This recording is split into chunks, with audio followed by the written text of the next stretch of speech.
بسم اللہ الرحمن الرحیم۔ پلوٹو ٹی وی کے معزز سامعین کرام السلام علیکم۔ ٹرمپ کا جاتے جاتے اسرائیل کی سیکیورٹی کے لیے اہم فیصلہ، اسرائیل کو امریکی سینٹرل کمانڈ میں منتقل کرنے کا اعلان۔ امریکی فوجی کارروائیوں کی نگرانی کرنے والے صدر دفاتر کو حیران کر دیا۔ واشنگٹن۔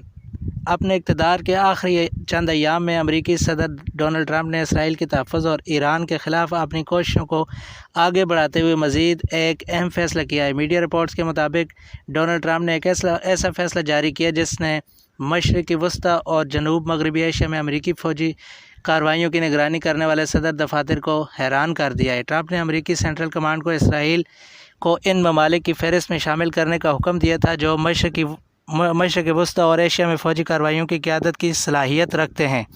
یہ اعلان اسرائیل کے بحرین، متحدہ عرب امارات، سوڈان اور مراکش کے ساتھ تعلقات معمول پر لانے کے اعلان کے ضمن میں ہوا۔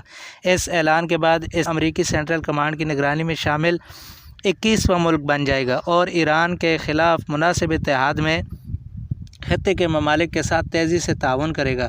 امریکی سینٹرل کمانڈ کے سابق chief of staff mic Jones نے کہا کہ متنازع تبدیلی کی اچھی وجوہات ہیں۔